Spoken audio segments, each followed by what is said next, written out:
Welcome to Radio Davos. This week we're talking about climate and nature. I'm joined by a co-host, Akanksha Khatri. Akanksha, what do you do at the World Economic Forum? I head climate and nature strategy. We're talking about climate, we're particularly talking about nature with our special guest, Marco Lambertini. Marco, what do you do? I am the convener of the Nature Positive Initiative, the new global goal for nature. It's written in this book, which Marco co-wrote with lots of other experts on becoming nature positive. That's what we're going to talk about. Let's get into it.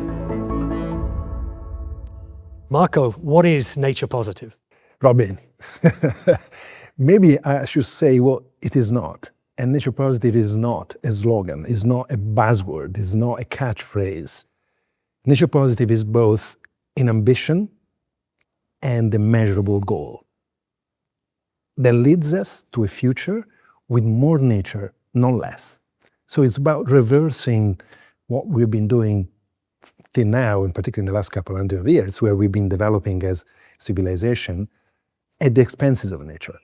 And all year after year after year, the world has less and less nature. Today we know that can go on forever because our development, our own economy, our well-being, our health has been based on productive, healthy, natural systems. We depend on nature much more than nature depends on us. And so nature positive is this goal of reversing the trend of destroying nature, thinking that we can continue to develop forever without nature, because nature is the foundation of our development. We've always talked about nature conservation, something you've been involved with for your entire life, your whole career. How is this different from that? What are you trying to achieve by launching this notion of nature positive? Nature conservation is a dimension of nature positive. It is one of the tools to reach the nature positive goal, to halt and to reverse the biodiversity crisis, the biodiversity loss. But conserving the nature that is left on the planet is a fundamental must. Restoring what we can, what we lost and degraded, is the second dimension. But nature positive embraces two other key dimensions that go beyond conservation and restoration, which is the transition of our economy. And frankly, also the cultural transition of our society towards looking at nature as a fundamental asset for our own existence and well-being. And in that sense, those transitions are the nature positive transition, and we need to see happen as soon as possible. But not only because they are delivering nature positive goal, but because they are actually the best insurance policy for our own economy and resilience. And so that's what nature positive is. It's about conservation, it's about restoration of nature, but it is about transitioning the key economic sectors that today are nature negative and could become, can become, must become nature positive. And you've written this book, Becoming Nature Positive. Well, a lot of people wrote the book together with me, yes. So a lot of people... Collaborative effort. It's a collaborative effort involved in this, and you actually define, or you can tell us where this definition comes from. Nature positive is a recently agreed upon global goal to halt and reverse nature loss by 2030 on a 2020 baseline and achieve full recovery by 2050. Just tell us briefly, who agreed that, when? Yeah, so first of all, this is exactly the definition. As I said, there is the ambition, the vision of nature positive, and that actually is the goal, is the definition of the goal, what you just mentioned. Because unless you define something that can be measured, you will not track progress towards achieving it. But the story about nature positive actually is quite moving, that we're talking about this here in WEF, in Geneva, because it started with WEF.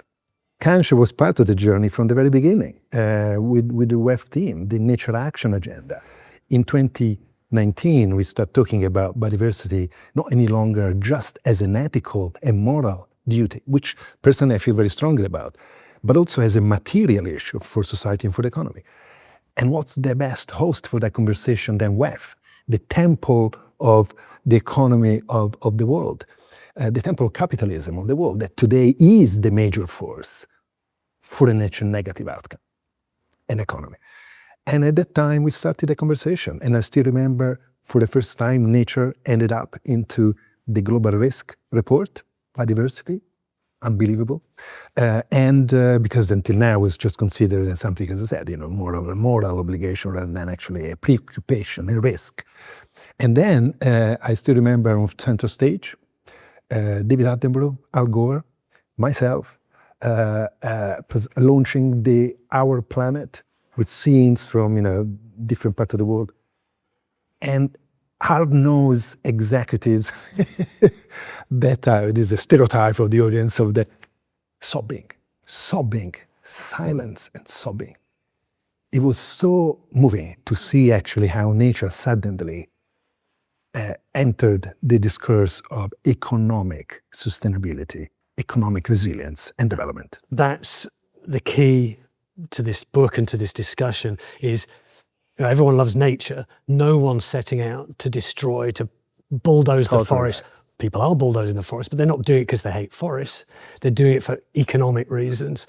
And what you're doing here, the dozens and dozens of people writing in this book, Akanksha's work at the forum, is how can we stop that? The incentive shouldn't be to destroy nature. No one wants to do that.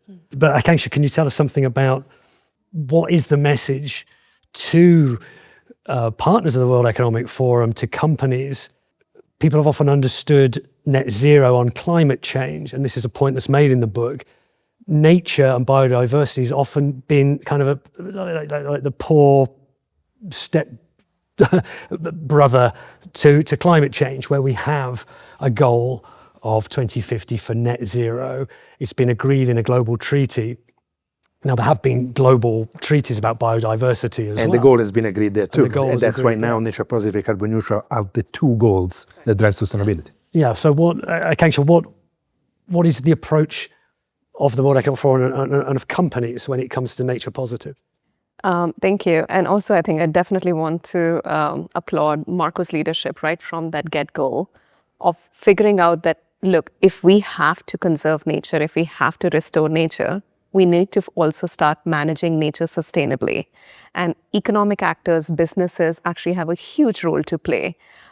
They can no longer simply say, oh, this is a public goods challenge and therefore the public sector needs to address this, but fundamentally try to understand how nature and biodiversity connects with their supply chains, with their operations, and how they actually get products and services to the consumers. So the World Economic Forum is taking that same ambitious goal that Marco talked about, which is combining the net zero ambition with the nature positive ambition, and absolutely not forgetting the ambition of an equitable society. So looking at all three of them, trickling it down to what does it mean to the macroeconomic argument, which is what we made collectively through the New Nature Economy reports, but more recently, trickling it down to what does it mean for industry sectoral pathways.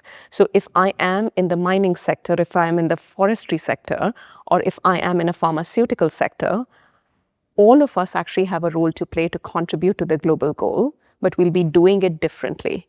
So your reality in a pharmaceutical company will be very different from a forestry company, but we each have actually a role to play over there. So the forum is quite actively advancing the economic argument, but also bringing along the partners that we have from the business side into the industrial sectoral pathways.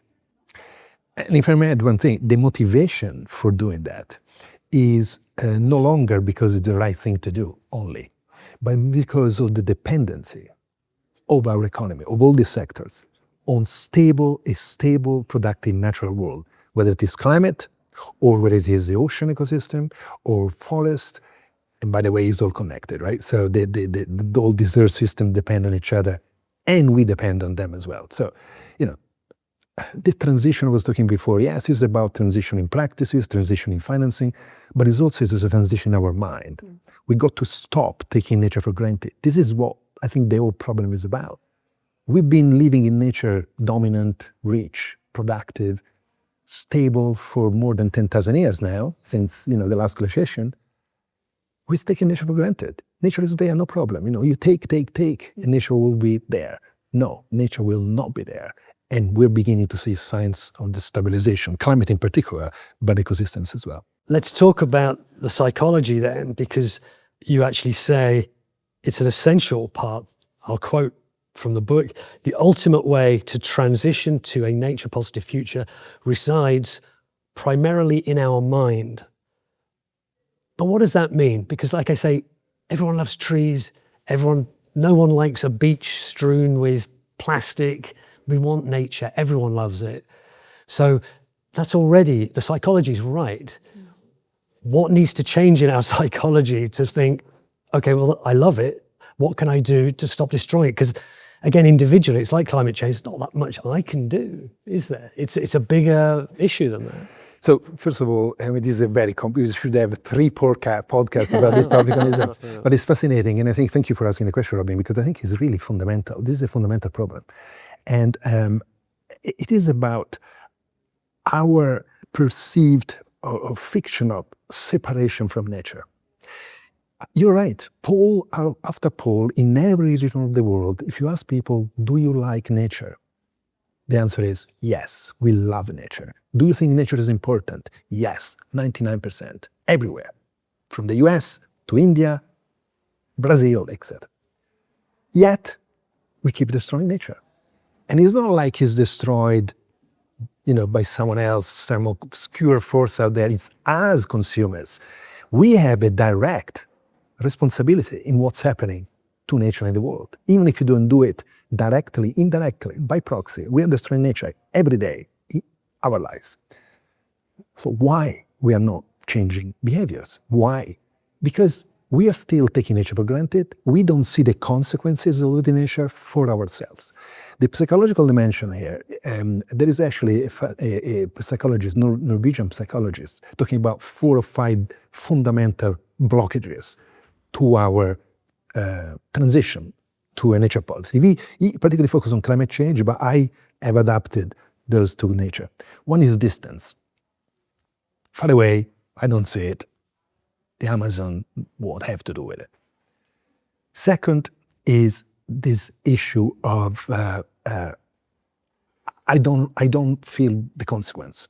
So on climate is different, because on climate you are beginning to feel the consequence directly. Nature is much more subtle, much more diffuse, much more far away and distant from our own problem, and we don't feel the consequence. And then there is the other psychological dimension, like, oh my God, this is too big of a problem. Either I deny it as a refuge, as a solution, so I just brush under the carpet the problem, or I get so depressed and cynical that I can't do anything about it anyway, and so that's it. So there is a mix of psychological reactions, but everything starts from the fact that we don't fully appreciate our dependence on nature and the risks and the threats that nature loss is posing to us. And by the way, the other thing, of course, and Akansha can speak more to this, is nature today, living nature today, is invisible economically. It's completely invisible.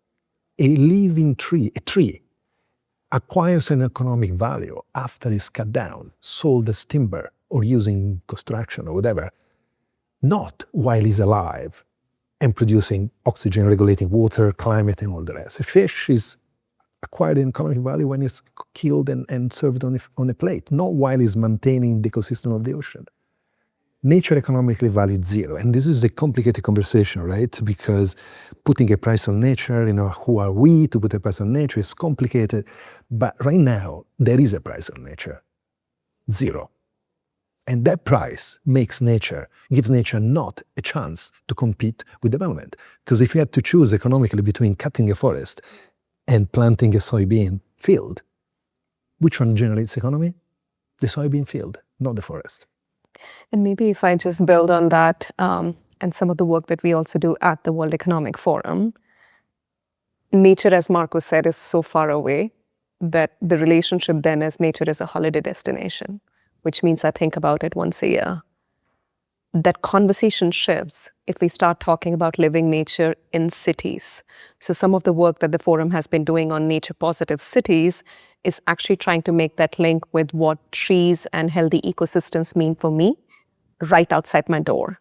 And a second one, which is a really growing agenda, is how climate, nature, and health speak to each other, be it for your physical health, just to be able to breathe cleaner air, but also for your mental health. And we saw that so much during COVID and lockdown, the ability to be able to walk out the door and actually access nature, access parks, access green spaces was a huge driver of people's mental health and feeling like, okay, I can live in this space.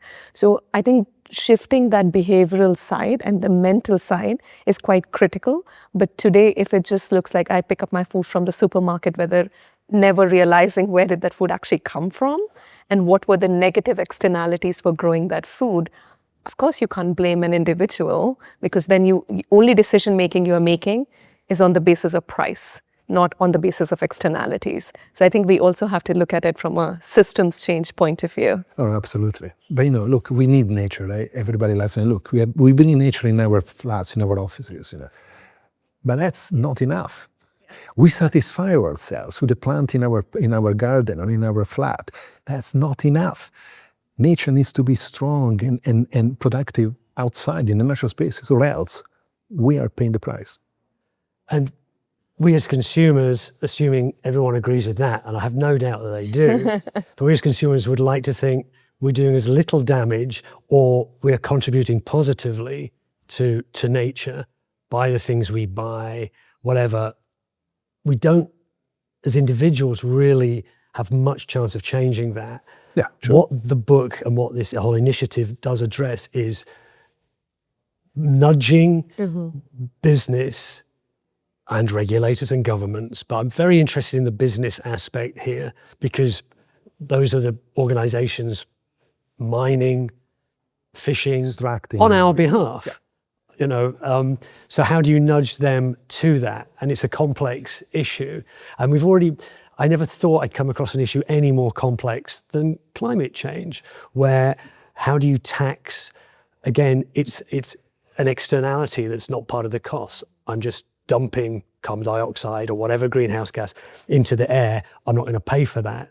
And policymakers have spent decades trying to work out, how do you pay for that? How much should you pay for that? And that's starting in some jurisdictions to actually happen. Yep. But some of the interesting parts of the book is, how do you cost nature? You've already mentioned it, because a ton of carbon dioxide is an actual thing. What is a measure of nature? I mean, how do we measure nature? Oh, so nature, of course, is... So first of all, let's look at the climate change dimension. The climate community decided to measure climate change in a simple way, super simple way. Temperature. The below 2 degrees target of Paris is the global goal for climate, below 2 degrees. And then they focus on the main driver of climate change, emissions. And they agreed on how to measure that, CO2 equivalent tons. So they quickly reached an agreement on how to set the bar and say, this is the goal, below 2 degrees, and this is how we're going to get there by reducing emissions, net zero emissions by 2050, etc. We are doing the same for nature now. The difference with nature is that nature is not, the equivalence dimension is different. So, emissions in the atmosphere, they all mix up. It's in one atmosphere. Nature is local. The forest in Switzerland is different from the forest in Botswana or in Brazil or in Russia. And they can't be considered the same type of forest. So measurements needs to be slightly different. But, Robin, I think we are making perfect the enemy of the good here on nature. And we are too bogged down into hyper-technical discussions that have been going on for many, many years, actually much before climate, on biodiversity, and making biodiversity feel like so complicated. It's not. We have convened a process of agreeing and boiling down nature metrics to a point which are not perfect, they're not covering everything, but covering the main dimension of nature. And if we address those dimensions, the nature positive outcome, halt or reverse biodiversity loss, will actually be delivered.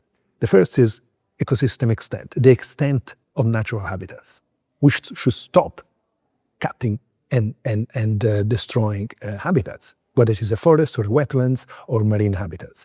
The second is the condition of this habitat. So measure the condition. And forest, is the forest degraded or is the forest in a natural, healthy state? And then it's about landscapes. So plenty of, half of the planet today is an anthropogenic landscape. It's landscape modified by people, agriculture, for example.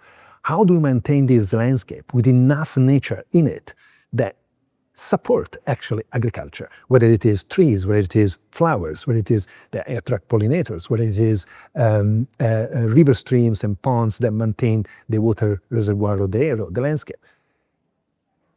These are, and then species, of course, the extinction species. So 4 key measures for nature: extent, condition, the landscape when you talk about human-made environments, and then extinction risks. It's a bit more complicated than the climate, but it's not impossible. And actually, with the remote sensing, with geospatial data today, plenty of this information available. So we can measure a nature positive outcome using few clear metrics that give a sense of whether nature is in recovery or not, and drive corporate action, corporate targets, corporate reporting, legislation, policy, and ultimately consumer and voters' behavior. So from that, you can imagine we're going to protect this area, conservation measures, which, as you say, have been around for a long time. We need more of those, better ones. But also crucially, and this is what would be very different, would be getting companies to account for their impact on nature. And to adopt practices that are nature positive. Nature positive is net positive. You talk about net zero in emissions because, of course, you can't abolish emissions, cancel emissions altogether, but you can compensate.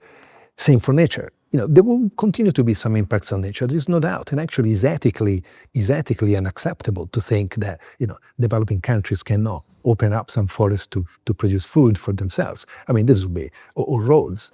So some impacts on nature will continue to happen. The question is how you minimize those impacts and how you compensate those impacts by achieving a final result of more nature. If you build the road in the middle of the forest, you will have to cut some of the forest, but you can invest in the conservation of the forest around the road, improve its condition potentially, and have a net positive outcome, have a better forest at the end of the project. It's possible. It needs to be done in the right way, high integrity, clear measurements, but it's possible. And actually is necessary. Yeah. And I think when the climate protocols and even the net zero commitments came about, we were asking the same questions. And I think it's important to not pitch climate change and biodiversity or climate change and nature as 2 different issues, because fundamentally the planet, the ecosystem are providing multiple of these services. One of them happens to be carbon sequestration. So I could also flip it in the way, the first use case that we had was net zero and climate. Let's bring the same lessons, let's bring the same playbook into nature and biodiversity. So it was extremely difficult for a corporate headquarter sitting in Europe for a multinational company to be able to figure out where all the emissions are across the globe.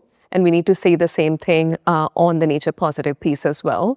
I think the point that you were mentioning is how do fundamentally companies jump towards measuring their impacts, dependencies, and then determine their priority actions. So one of the pieces of work I think, Marco, you're also doing is along with the Task Force for Nature-related Financial Disclosures, because that's a language that often business audiences understand really well because they're used to reporting and they're used to compliance-driven actions. So what are some of the trends that you are seeing or ambition being set by companies over there?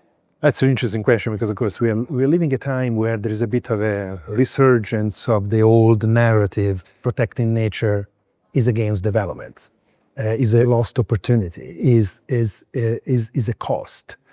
Instead of the narrative that's been emerging over the last few decades that clearly shows that investing in nature is an investment in the resilience of the economy, is an investment in the profitability of business. Not only about reputation, which was very strong in the last few decades, is actually now material. It's about the cost of climate change, it's the cost of the collapse of pollinators and the lack of access to water for industry, manufacturing, agriculture, and so on. So this is a really interesting time of almost a paradox, where on one hand, the evidence of the cost of climate change and nature loss to the economy has never been greater, clearer. But there is this narrative which is now, this last couple of years, honestly, is emerging, coming back again. It's, oh, but you see, all these green targets are actually a cost and they don't achieve anything. My reading is that this is a narrative that has come back in a desperate attempt to stop the transition, and this is driven by vested interest in the business as usual economy.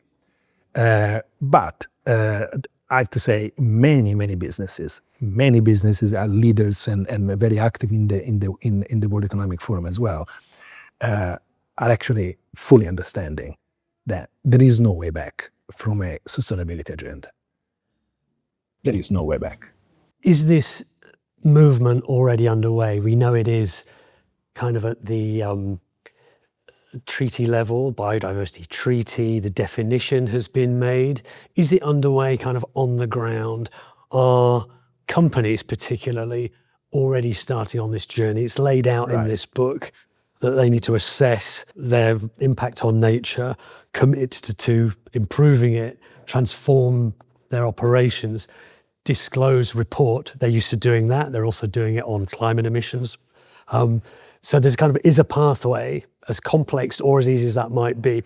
Is it happening yet? So it is definitely happening in the energy sector, as you know, because investment in renewable energy is now double the one in fossil fuel annually. There is no way back there for sure. The question is how fast we can progress rather than step back a little bit. But on nature is less strong than that. And this is where actually, if you think about it, the role of policy and regulation played on climate, particularly 20 years ago, 10, 20 years ago, a very strong role with incentives for renewable energy, feed-in tariffs, even in Europe, vis-a-vis imports of technology from other countries, something that looks like a completely different world from today, where there is much more protectionism and barriers. But I think it's beginning to happen in nature as well, particularly in the agricultural sector. Agriculture is right now battered by environmental risks and issues. Droughts, climate, of course, induced, pollinators crash. So there is definitely a trajectory emerging, but it's not fast enough, and that's the problem. The problem that we are facing today, which I think is a unique problem in the history of our species, not even ours, is that we are reaching a point which we never reached before. Science is telling us that there are tipping points in the natural system. The natural system that we take for granted, like we see every morning the sun rise and the sun set in the afternoon, we take for granted the same way the fact that there will be oxygen, there will be clean water, there will be pollinators that do the job for us. Science is telling us that those things that we are seeing and taking for granted could actually not be there any longer. That's the science of tipping point. And this is not green alarmism, apocalypse. This is science telling us there is a limit to what we can inflict upon nature. And the price we will pay is huge. I think people are beginning to get it.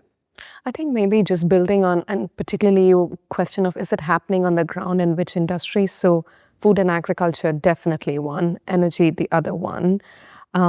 If you just look at mining is the other example, which is reliance significantly. I would also add the insurance industry over there, insurance and banking. And one strong example that we are seeing, particularly even in Europe, but everywhere in the world, is how extreme weather events, urban heat island effect, it's the hottest summer that we've ever seen, which means that people's health are getting affected. You no longer can actually insure many parts of the world, as we have seen because of wildfires. So there is no choice but the insurance and banking industry to actually look at that risk, but interestingly enough, start also investing in nature-based solutions to mitigate that risk. So the point I really liked what Marco was saying is we were entering into that nature conversation only by looking at the risk, but now we have to pivot because the same risks that we are getting from nature cannot be solved with what they call gray solutions or man-made solutions. They can only be solved if you look at more nature-based solutions. What do you mean by nature-based solutions? I think one concrete example, like what we are starting to see in Geneva, the city that we are sitting in today, is to combat urban heat island effect, which we are seeing because of excessively long summers, is to look at installing more green roofs. which is green roofs on buildings, but also green roofs on actually just bus stops. Starting to see that can we actually plant more native species in the cities so people are able to go under this place to look at more things. Other thing is about flooding. We've seen such incredible cases in the US, and one could argue that many of those destructions could have been lessened or avoided if we were actually investing into mangroves, better trees, nature-based solutions for flood protection. So these are like extremely concrete examples that just because we wanted to build certain infrastructure or highways, we have cut down mangroves, we have cut down native species, and we need to now pivot back if we have to solve for extreme weather events. Even in the global risk report of the World Economic Forum, that's one top risk for businesses that all of them are thinking about. It's going to disrupt their supply chains, their operations, the concern of stranded assets as well. Yeah, I think Robbie, try to think of nature as a major, not simply something that is out there to be used and will always be there because we want, but looking at nature as a true ally, a true enabler of the well-being that many of us, not all the stimulant of inequality, but many of us enjoy, and by the way, everybody needs wherever you live in the world. Nature is the foundation of our existence. But nature today is already providing so much that we just don't account for. And what Kansha mentioned, half of the emissions, CO2 emissions that we emit, half are neutralized by nature today. If we lose the ability of nature to buffer all these impacts that we're having, we will be already in an almost unlivable planet. Unbelievable, right? Yeah. It feels like a science fiction movie, but actually it's the reality. And that's the problem. We need to appreciate the reality of nature contribution to our lives every day. And to keep that in the future, we need to change and embrace a nature positive trajectory. Yeah. I think the problem here is, though, it's a problem of the commons, it's a tragedy of the commons. It's someone else's problem. I can still go and extract whatever I want or dump whatever pollutants I want into the environment. It's someone else's problem. If I decide, because of a moral imperative, to do the right thing, to not extract in a destructive way or to recompense for that extraction, to not dump my pollution wherever I want to do it, that's a cost to me, a financial cost. You might, and everyone else gets the benefit. Is there a way that you can see of incentivizing in a financial way? Capitalism works on greed and fear at the end of the day. If you can make a profit out of it, which is why, to everyone's surprise, renewable energies are doing so well. One of the reasons, there's policy and there's mindsets, but the fact is people can make a lot of money out of it. Is there a way in this nature positive initiative that, right, this is really the profitable route for you? Well, first of all, the profitable route is because you're going to reduce the cost that you're already beginning to see. I mean, the profit, is a profit and loss kind of balance at the end of the day. So try to address the cost dimension because those are skyrocketing today. And so that's the threat and the cost and the risk element. I hate to talk about risk because, to be honest, these are not risks anymore. These are actually already translating into costs. The risk is that the cost will continue to grow. That's that, but the costs are already there. And then, of course, there is the opportunity dimension because imagine the subsidies given to the mechanized industrial agriculture of today, being directed towards an agriculture which is nature positive, which helps nature come back into the farmland, that is restoring the soil, is reducing the amount of chemicals that we use, reducing the amount of emission that it produces. I mean, who would not want an agriculture like that? We're poisoning ourselves with food that is full of stuff, chemicals. We don't even know what effect it has on us. And at the same time, we are destroying the nature that could provide much healthier production of food. The World Economic Forum here in Geneva, we were hosting a lunch with our Alliance of CEO Climate Leaders and the most newly launched Alliance of CEOs for Nature. And Jesper Brodin from IKEA said something very simple, but something that stayed with me is the two biggest challenges for our generation are how do we adapt to climate change and how do we adapt to AI. And both of them are a risk issue, but both of them are incredible opportunities for future businesses. And it's the same thing that applies to nature as well. You could look at it as a risk, but you could also look at it as an opportunity. And I agree with Marco, it's the similar way, the way you would invest in AI, first and foremost, is cost saving. That's why you invest in nature-based solution. Yeah. It's the cheapest option oftentimes if you have to mitigate so many of the risks. But pivot that and start looking at opportunities like bioeconomy. Like we at the forum also have a bioeconomy initiative, which is looking at nature not just from the point of view of the services, but also the intelligence that it provides. Most of the pharmaceutical companies done drug discoveries, something like quinine, I mean, coming from India, I had to take quinine to combat malaria, comes from nature and the forest. COVID, look at, you just could not do any vaccine or drug discovery if you were not building it from the forest and nature and different species. So I think it's more about just the argument that one makes. And I agree with you, sometimes with the global public goods, it's always like, is it the tragedy of the commons? But we often talk about maybe it's the tragedy of the horizons. I think we've reached that point that almost all businesses, consumers, citizens recognize this as a problem. Whether I'll tackle it in the next 2 years or whether I'll tackle it in the next 10 years. But frankly, there is no time. So I think it's still about really stopping to take nature for granted and think that the loss of the Amazon is not something to be sad about, something to be concerned about for the repercussions that it has on us. It may feel distant, spatially, intellectually, and everything. Actually, it's not.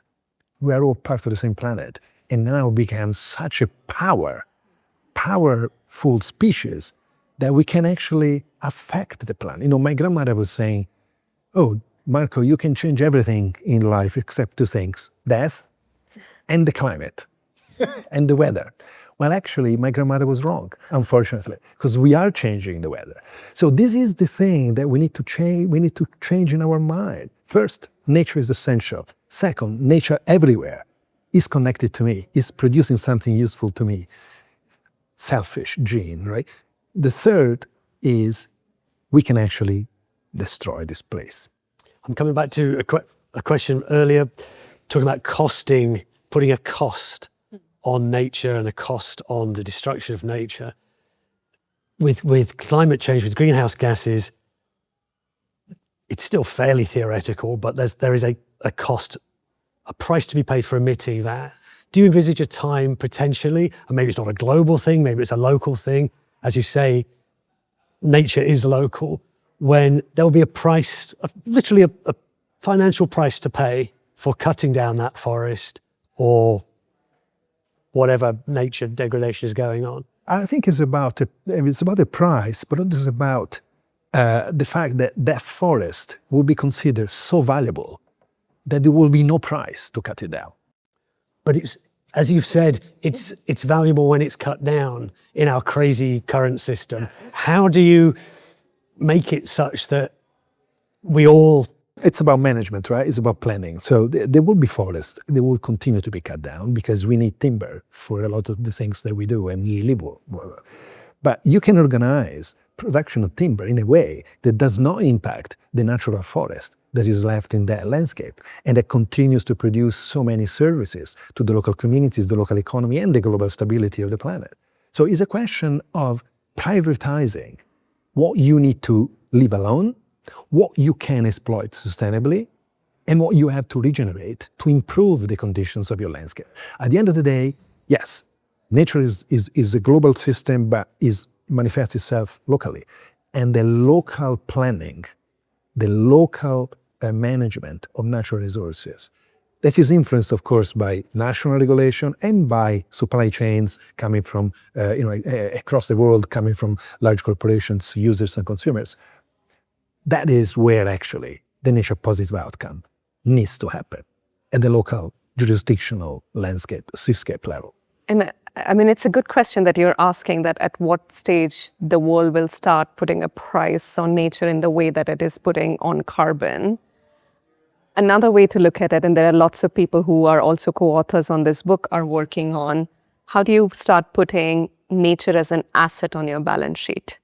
So yes, cost is one way that we account, but we also do have balance sheets for companies and countries. And can nature actually show up over there? Some of the work that I think many of us are doing, including at the forum, is of looking at natural capital. There is the concept of gross domestic product, the GDP, that almost all of us get behind, but it was also a concept, right, that humans created. Some people are also looking at gross ecosystem product. So if for a country today you are only valuing the products and services, and that gets manifested into the GDP, to Marco's point, if you were not valuing the cut trees, but valuing the standing trees, it will actually show up in your gross ecosystem product, because that is where the natural capital stock of your country went up. And today it's only the produced capital or a financial capital stock which is going up. I think a couple of years ago, there was also Professor Partha Dasgupta, who wrote the Economics of Biodiversity Review, and he's talking about natural capital, financial capital, and human capital, and produced capital. So much of our economic system today focuses on human, financial, and produced capital. I think with the Nature Positive initiative, it's about asking to also start looking at natural capital, and those concepts kind of go hand in hand. And by the way, in the book, there is this graph that shows that on human capital, Yes. On technology, on financial capital, produced capital, all the curves of the last 70 years have gone like this, like this, like this. Then aside, we put the natural capital curve that is going like this.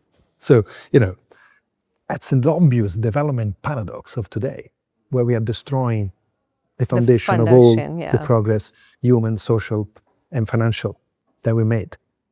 The fundamental dilemma there, Yeah. though, is I have a tree. If I cut it down, I can turn it into a table, which I can use, or I can sell it.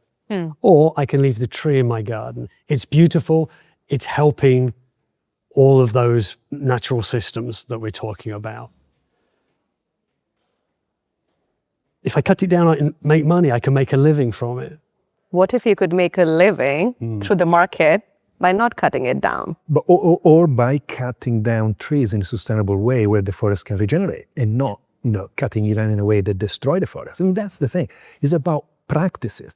There are so many ways to mine destroying the landscape, or to mine for minerals respecting the landscape. Of course, you dig a hole anyway, but the hole is one dimension of the impact. The landscape is much bigger, and you can actually dig a hole because you had to. There's no other option, perhaps, for now.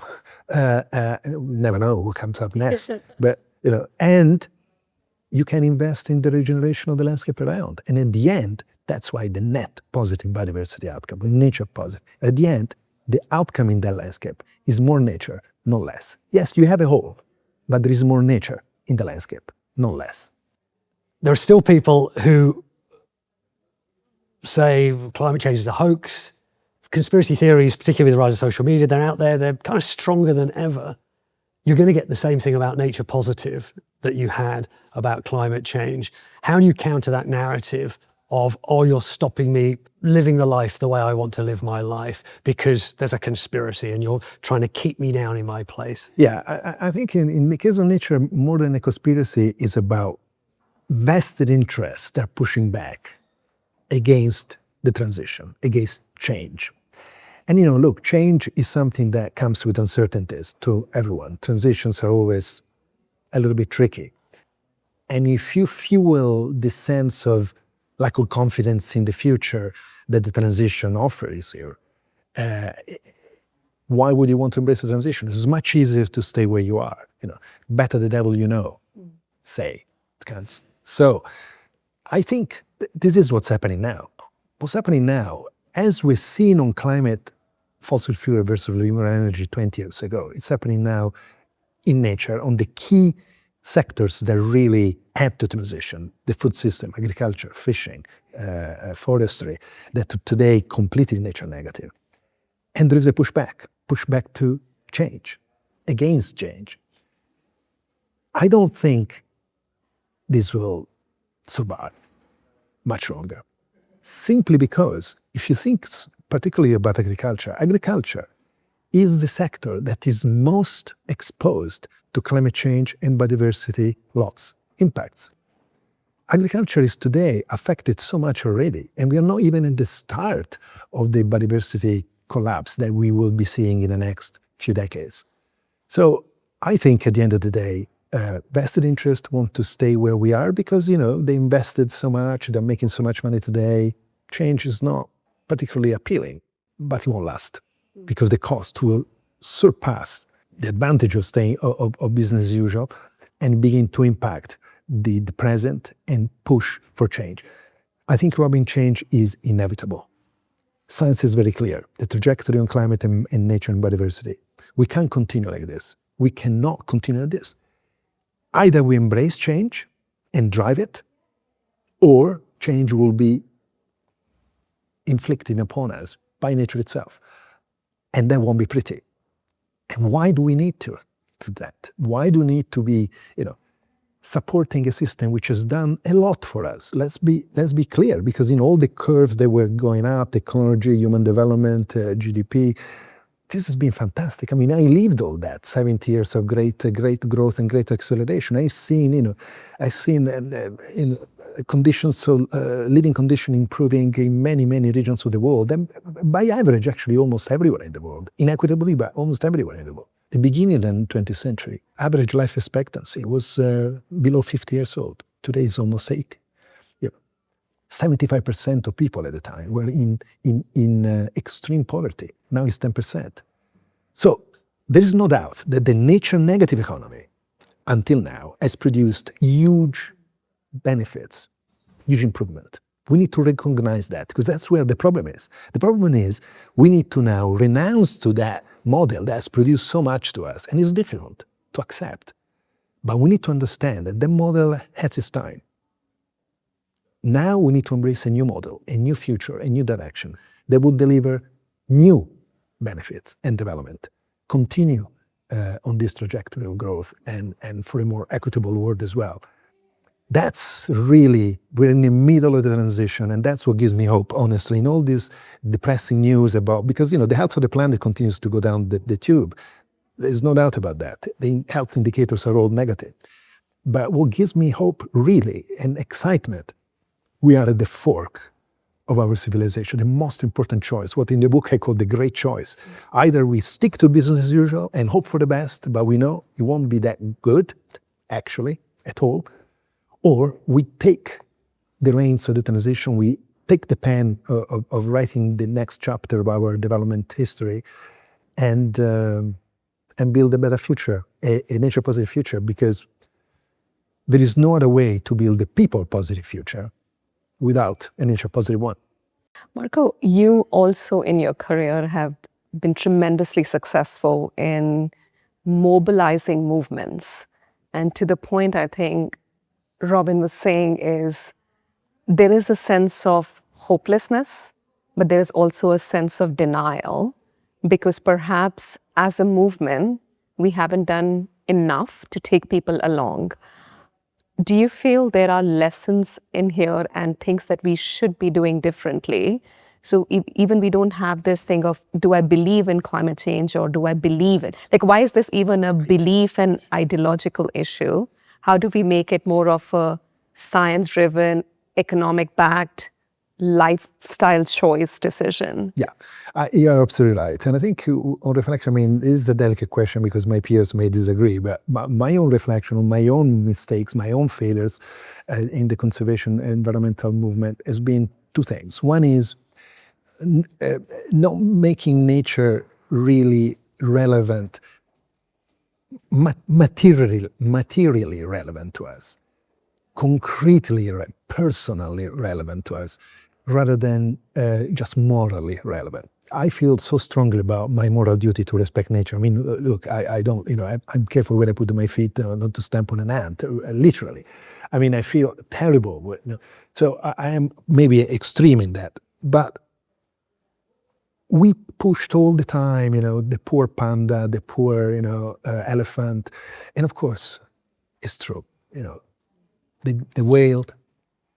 But we didn't really elaborate enough on the narrative of nature is essential to us. At the end of the day, Dawkins' book, The Selfish Gene, is what drives everybody's, when you interview for a job or when you decide where to live or when a selfish gene pushes you a lot in terms of doing what you like to do, what you want to do, what you get out of it. So the selfish gene is the powerful force that we need to convince that nature is in our interest. And then on top of that, of course, there is the altruistic dimension, which is super important too, which I guess most of us feel about the need to respect nature because nature has an intrinsic value. We share the planet with nature. We are nature and all the rest. But, I think that's where we made a mistake. Too much on the emotional side, thinking that we conquer people's heart, and not enough in highlighting the fact that nature is fundamental for us, for our children's future. That's the narrative that is emerging today, and for business. And that's why it was so important to have WEF on the nature action, the nature positive agenda from the beginning. Because it's not just about doing nice things, it's about actually securing the future for everybody. Harnessing the power of the selfish gene. And I guess people do good things. There's even a selfish motivation behind it very often. Survival. Yeah.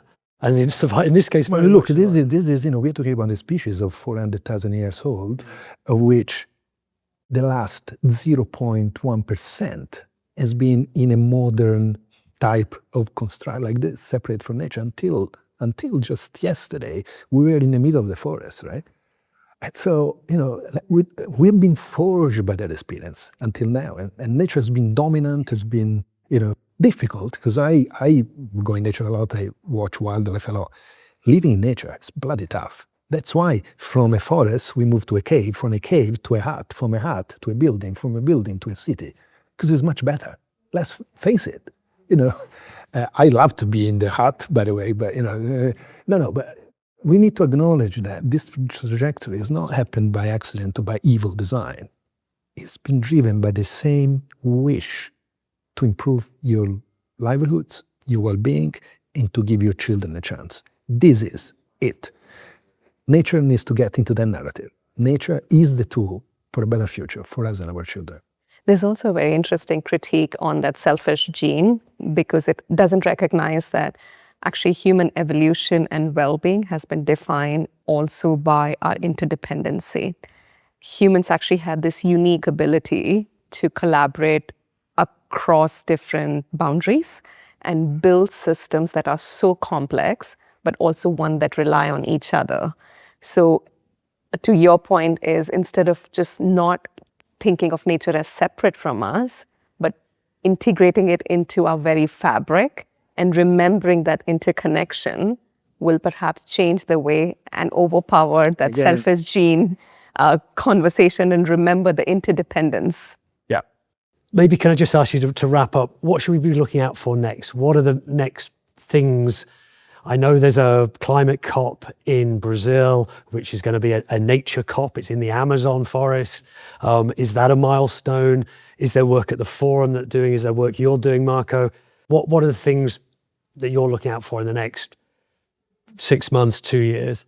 Is integrate the agendas, really integrate the agendas and connect, make the connections between nature, climate, health, economy, development, equity, rights, because it's all connected. But nature, if I may say so, is the foundation for everything else.